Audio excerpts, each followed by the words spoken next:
ত্রিপুরার গোমতী নদীর উজানে ডোম্বর বাঁধ খুলে দেওয়ায় প্লাবিত হয় বাংলাদেশের দক্ষিণ পূর্বাঞ্চল। ভারী বর্ষণ ও ভারত থেকে নেমে আসা ঢলে সৃষ্ট বন্যায় 11 জেলায় মৃতের সংখ্যা বেড়ে দাঁড়িয়েছে 23 জনে। এসব জেলায় ক্ষতিগ্রস্ত হয়েছে 57 লাখেরও বেশি মানুষ।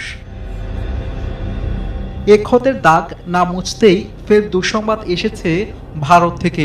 ভারতের বিহার ও ঝাড়খণ্ডে বন্যার জেরে ফারাক্কা ব্যারেজের 109টি গেট খুলে দিয়েছে দেশটি। এতে একদিনে বাংলাদেশে ঢুকবে 11 লাখ কিউসেক পানি। বাঁধ খুলে দেওয়ায় বন্যার আশঙ্কা তৈরি হয়েছে পশ্চিমবঙ্গের মুর্শিদাবাদ সহ বাংলাদেশেও।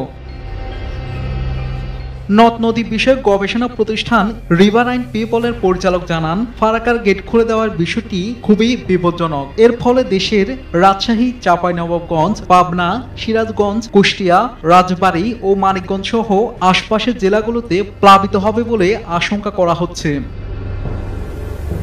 বন্যা পরিস্থিতি ও পাহাড়ি ঢলের বিষয়ে আগে থেকেই বাংলাদেশকে তথ্য দেওয়া হচ্ছে বলে ভারতের পক্ষ থেকে দাবি করা হয়েছে। সোমবার ব্যারেজ কর্তৃপক্ষ জানায়, প্রতিবেশী দুই রাজ্যে বন্যার জেরে পানি চাপ বেড়েছে। ফারাক্কা ব্যারেজ এলাকায় পানি বিপদসীমার 77.34 মিটার উপর দিয়ে বইতে থাকায় বাধ্য হয়ে গেট খুলতে হচ্ছে। সেক্ষেত্রে ফিডার ক্যানেলেও পানির পরিমাণ বাড়ানো হয়েছে।